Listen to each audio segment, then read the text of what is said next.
Today I'm going to be wrapping up a series of sermons that we've embarked on here in the new year called Stuff Christians Do.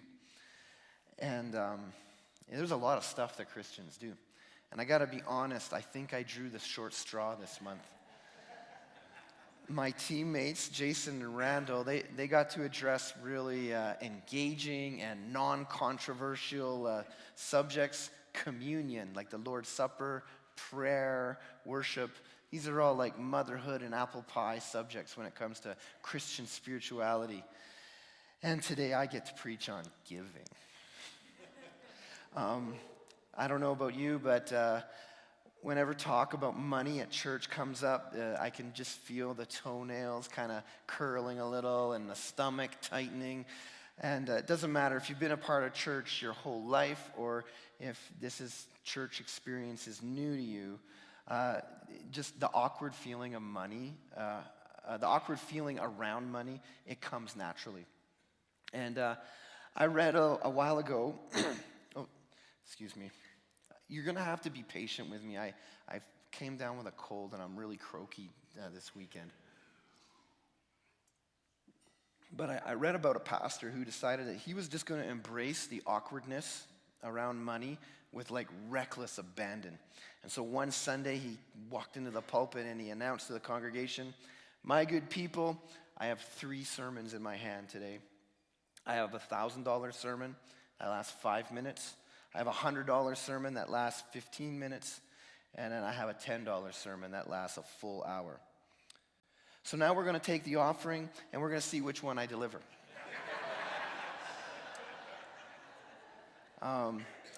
You might be comforted to know I only had time to write one sermon, but then again, you might feel differently in 5 minutes. Now, money can be an awkward subject. Sometimes it's because we're just uptight for no reason. Sometimes people in my profession, we can be jerks about money. Kind of like this guy here with the 3 sermons. Let's just make an agreement today that we'll try to relax a little, and I'll try to be as gentle as possible, and let's get through this together, okay? Despite the awkwardness, the topic of money at church is unavoidable for 2 reasons, and I'll just quickly share them with you. First off, there's a biblical reason. One of the things Christians do that we talked about is prayer. Well, prayer as a topic in the Bible gets mentioned a lot. It gets mentioned 500 times. Another very churchy topic, faith. It also gets mentioned 500 times. Anybody want to take a wild guess how many times money is mentioned in the Bible? 1,000? Any other takers? Any other? How much? 500? Well, so back in 1973, there's this businessman, and a guy named Howard Dayton. He decided he was going to categorize every reference. He found 2,350 verses on money, and he indexed them. You can find it. It's actually online now, this index. It's really interesting. But when he did that study, Howard said that it radically and permanently changed him from a worshiper of money to a servant of Christ. So just based on the sheer volume of the times that money is mentioned, it seems pretty obvious that God cares about money, how we relate to it, and how we use it. There's also a second reason, which kind of ties to the whole reason why it's part of this sermon series. In a nutshell, the history of Christianity reveals that giving is just one of those things that Christians do. Right from the beginning of the church, Christians were known for their radical generosity. There's a famous passage in Acts chapter 2 where Luke comments that all the believers, the whole church, they lived in wonderful harmony, holding everything in common. And they sold whatever they owned and they pooled their resources so that each person's need was met. Generosity is in our spiritual DNA as Christians. And we could take lots of time because there are just so many stories about Christian generosity throughout history. So that's why we're going to talk about it today. But before I go any further, I just want to share 2 little caveats here. First is I am not a financial expert. There's the one thing that you will not receive today is financial advice. I'm not not going to tell you how to balance your budgets. I'm not going to tell you how much you need to fit charitable contributions into those budgets. That is between you and God, and if you're married, you, God, and your spouse. Second thing is that you need to know about me is I'm a mystic at heart. And I use that word because from what I see in the Bible, all of life is mysteriously intertwined. And that means that the practical and physical part of our existence is inextricably linked to the spiritual and relational part of our life. And this is also true for giving. I acknowledge there is a practical part about giving. Churches like this have bills.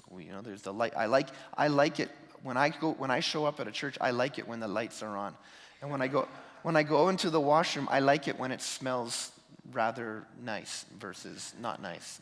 I like it when when I go during the week and there's someone I can talk to. There are practicalities to church life that require giving.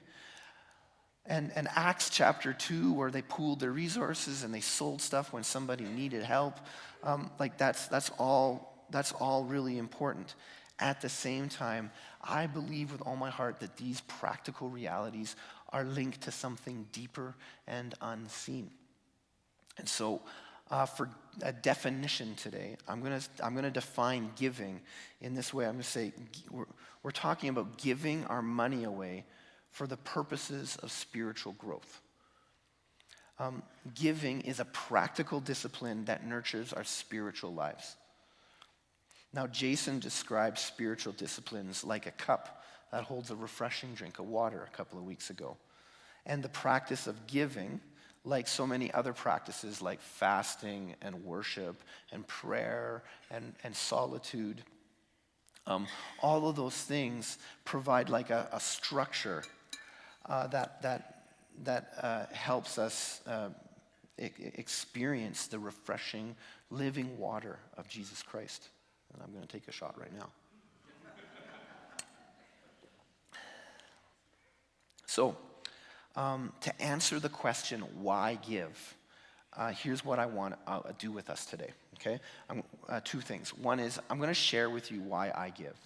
I'm not doing this to set myself up. I've fallen down and gotten back up so many times in this area of my life. It's not like I have any kind of great example, but my experience lines up with a story in Luke 12 that the things that I've been learning really jive and mesh nicely with that. So if you're a type of person who likes to follow along in the Bible during the sermon, Luke 12 is where you're going to want to put your finger or scroll to on your device. I hope by sharing why I give that it will help us see how giving works as a spiritual discipline and how it changes our perspective on reality and really how it builds our character. And then we're going to consider the scary question, how much should I give? And I hope that we're going to see that from the broader biblical story that God has some guidance for us on this, and that hopefully that with that guidance we'll all have a little bit more clarity so that we can have some challenging conversations with God and in our families. So let's start with why I give. Basically, I don't know about you, but I have lots of struggles. And some of those struggles can be addressed by practicing generosity. And here's a story from Jesus' ministry which illustrates what I mean. So it's Luke 12, and I'm going to start at verse 13. Someone from the crowd called out saying, "Teacher, please tell my brother to divide our father's estate with me." And Jesus replied, "Friend, who made me a judge over you to decide such things as this?" Then he said, "Beware, don't be greedy for what you don't have. Real life is not measured by how much we own." And then he gave an illustration. A rich man had a fertile farm that produced fine crops. In fact, his barns were full to overflowing. And so he said, I know. I'll tear down my barns and build bigger ones, and then I'll have room enough to store everything. And I'll sit back and say to myself, my friend, you have enough stored away for years to come. Now take it easy. Eat, drink, be merry. Life's pretty good for this guy, eh? But God said to him, you fool, you will die this very night. Then who will get it all? Yes, a person is a fool to store up earthly wealth, but not have a rich relationship with God. And then turning to his disciples, Jesus said some really amazing things about our life, our thought life, our worry, and how we relate to stuff. I'll just skim through some of the things he said. I tell you, don't worry about your everyday life, food, clothes. Look at the ravens. Look at the lilies. If God cares so wonderfully for them, how much more is he going to take care of you? Don't worry about food, what to eat, what to drink. Don't worry whether God will provide it for you. He'll give you all you need from day to day if you make the kingdom of God your primary concern. Sell what you have. Give to those in need. This will store up treasure for you in heaven. And the purses of heaven have no holes in them. Your treasure will be safe. No thief can steal it, and no moth can destroy it. Wherever your treasure is, there your heart and thoughts will also be. So, this story shows me that giving addresses a lot of struggles. Let me share 3 struggles of mine and how they get addressed. Struggle number 1. I tend to be self-centered, but giving reminds me that God is central.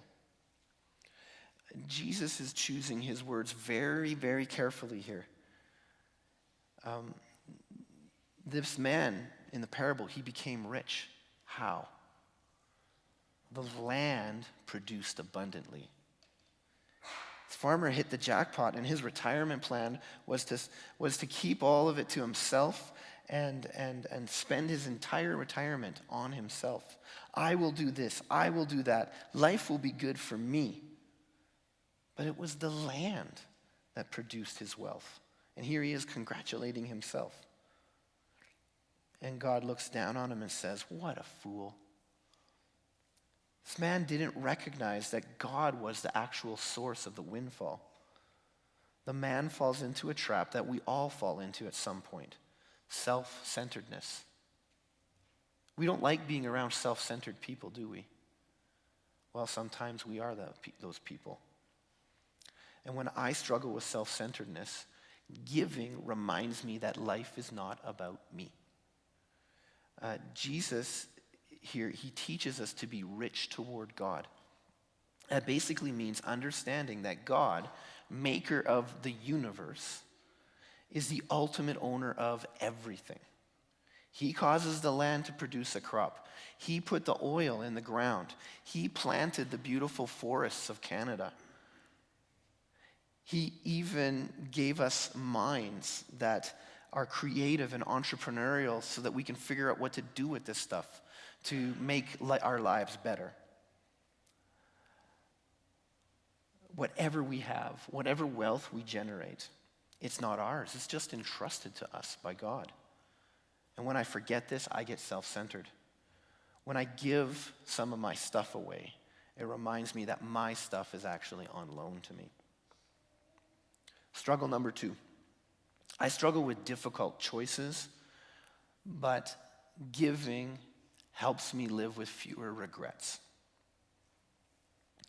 The reason for this parable is really interesting. Jesus is kind of doing an improv here because he's actually on this journey walking around Palestine and teaching away, and then out of the blue, this guy interrupts him and says, "Teacher, make my brother share the family estate with me." And this might sound like a plea for justice, but Jesus sees through this right away, and he identifies the real issue: greed. Jesus tells this parable about a rich man who ironically dies alone before we can meet the heir. And I can almost picture Jesus making eye contact with this interrupting person as he tells the story and when he says, "You fool, tonight you die, and your barn full of goods, who's going to get it?" It's as if he's saying to this guy, really? Really? You're going to let this stuff get in between you and your brother? Really? Life is full of hard decisions. And I got to be clear here. Jesus here is not teaching us to never stick up for ourselves. Sometimes we need to draw boundaries, and sometimes that can cause conflict or strain relationships. And we should stick up for ourselves. But that decision to stick up for ourselves is sometimes a really tough decision. Now, this is where the practice of giving comes in. As a practice, giving helps me loosen my grip on my stuff, and it makes it harder for greed to get a foothold in my life. When greed creeps into my life, I've learned that when it taints my decisions, it can lead to some big regrets. Giving, on the other hand, nurtures a different perspective, which asks, at the end of my life, when I look back, will I be filled with regret and wish that I fought harder for my rights? That I fought harder for my stuff? Or will I wish I fought harder for the people I love? Will I wish that I would have worked harder at relationships? It's a tough question. Struggle number 3. I struggle with anxiety about the future, but giving builds a secure future. To be honest, I worry about the future. Even when I plan and I save my money, I'm always wondering, is it enough?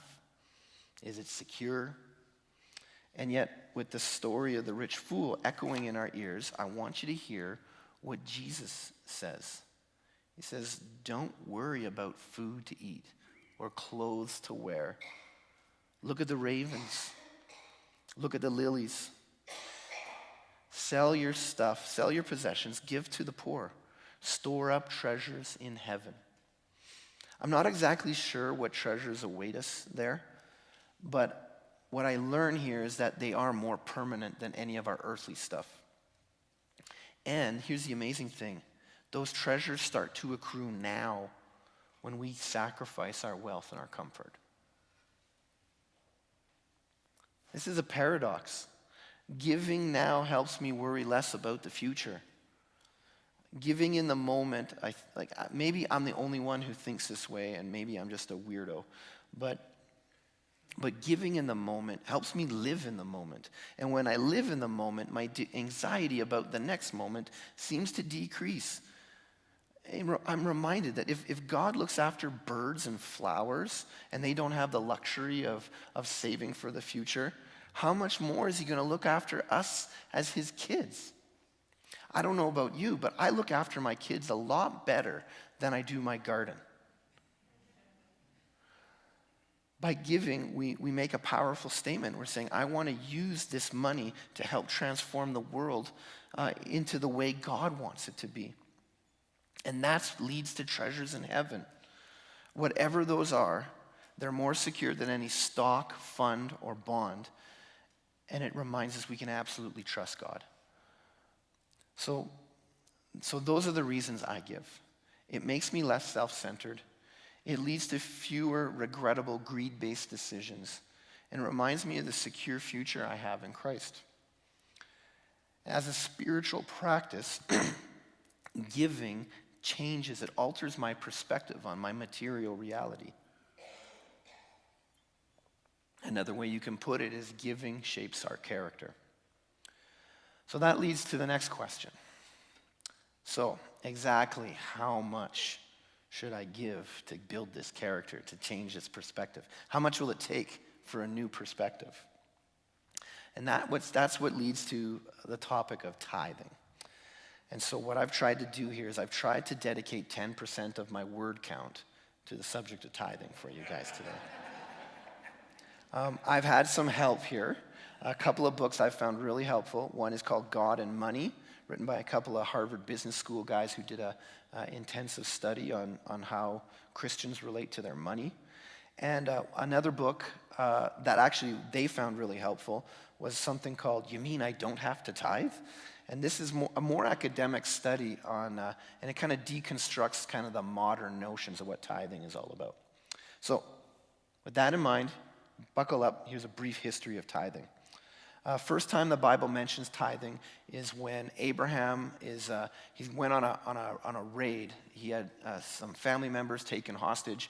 He went, plundered the hostage takers, and as a voluntary act of gratitude to God, he gave 10% of the plunder to the king of Jerusalem. So we learn there it's voluntary. Moses, a few centuries later, starts to codify tithing, and he builds it into the Torah. And you might be surprised to find out that he actually has 3 separate tithes that he outlines. First is the Levitical tithe. And this tithe goes to, it comes from Leviticus chapter 27 as well as Numbers 18. And these resources for this tithe really are to go to the tribe of Levi in lieu of the fact that they don't have a plot of land. The tribe of Levi, they're a special tribe amongst all the tribes because they're the worship leaders. They're the ones that take care of the tabernacle and the temple. And they're the ones that are really leading the community in worship. And so a good way to sum up the Levitical tithe is in support of the worship infrastructure. A second tithe is the charity tithe. You'll find this mentioned in Deuteronomy 14.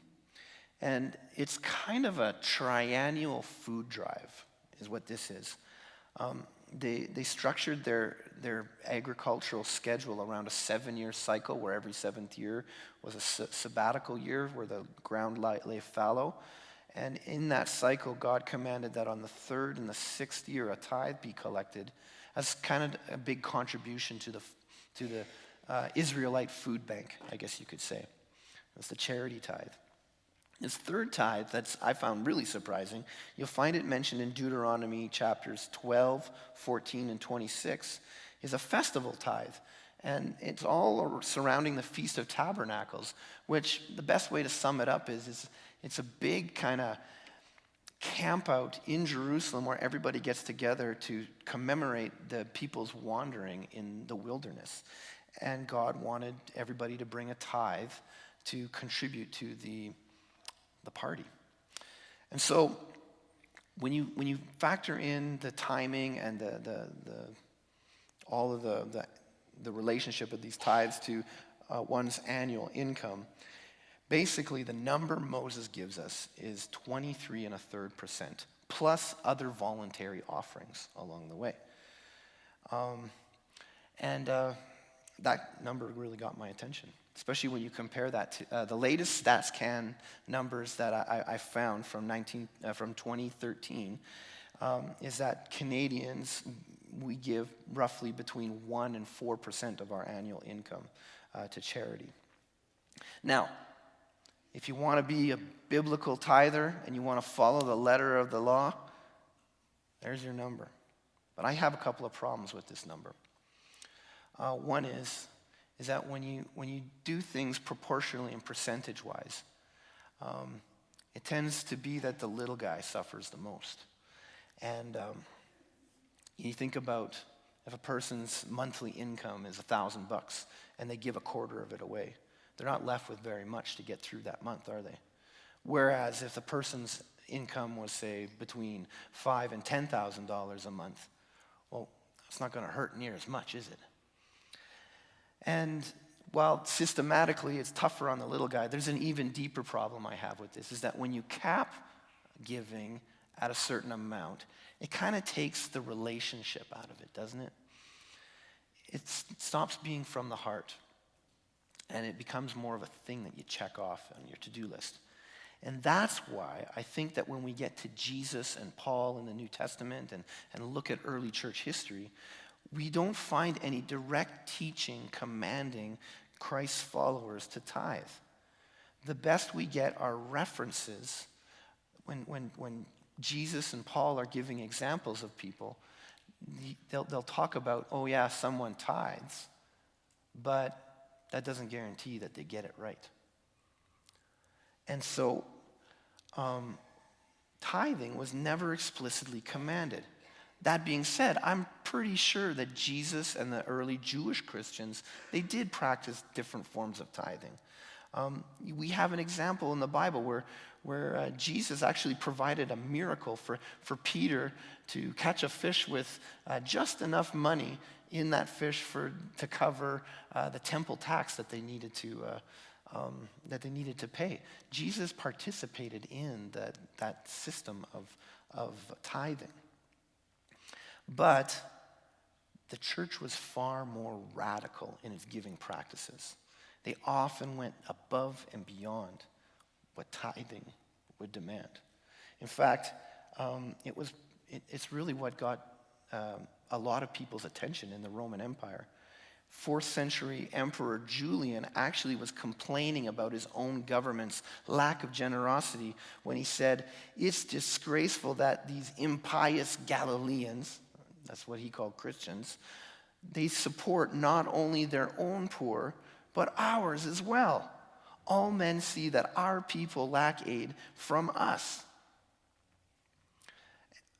The church, the early church, were just so caught up with the generosity of Jesus surrendering his life on their behalf that for them to use their stuff to help people, to use their stuff to work together to make the world a better place, that was easy for them. And so it was a radical, and I use the word radical because that by definition, radical means affecting the fundamental nature of something, far-reaching and thorough. So if you really want a number that you can kind of hang your hat on and say that's the number, well, there it is. That's the mathematical symbol for a radical number. And what Jesus is really kind of leading us into with his example is that just a radical generosity from the heart. Well, history goes on, and then there's the rest of church history, and well, it's a little more complicated. Like communion, that subject of tithing has just never not been controversial. And since tithing is part of the Old Testament law, it's been debatable whether or not it applies to Christians. And some Christians argue that yes, it does apply, and others say no, it doesn't. And I'll just give you two kind of more recent examples from church history. During the church history period in 17th century England, the church and the government actually got together to impose a tithe tax on the people. And you can bet how popular that was with the folk, right? And like I said earlier, you know, when you insist on a certain percentage, it's always the little guy that suffers. And this was just one example of how the church was in cahoots with the government to oppress people that actually needed the most help. And so advocates for church renewal in that period of time, they hated this tax, and they were totally against tithing. Fast forward a couple of centuries and come over the pond to America. This is where the land of the free, where they had the freedom, there was no tithe tax, and what ended up happening is that the very people that were supposed to be leading the people in community, in worship, well, they weren't getting paid. The poorest people in the church were always the ones that were there to lead and guide the people. And so during this period of time, the advocates for church renewal, they were calling for people to tithe. They're saying, listen, we need to look after our leaders and not oppress them by keeping them poor. So that's a brief history of tithing. And just like Jason is going to give the final word on what the actual meaning of communion is, let me give you the final word on tithing.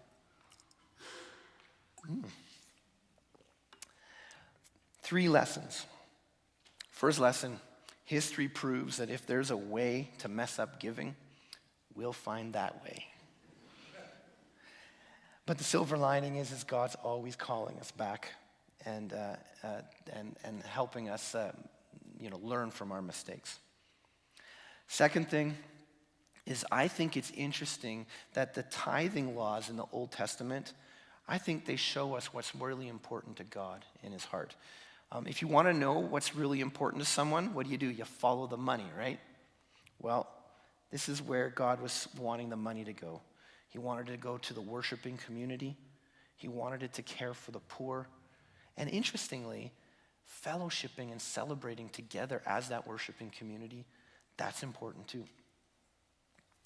The third lesson is that when Christians get it right, and they get giving right, it's radical and it's wonderful. Early Christians consistently took better care of people. It ticked off Caesar, so much so. And in fact, that was one of the main factors why Christianity spread like wildfire across the Roman Empire, is that people would look around and they saw how much the Christians looked after each other. And they're like, wow, they look out, like, I wanted some of that. I want to get in on that.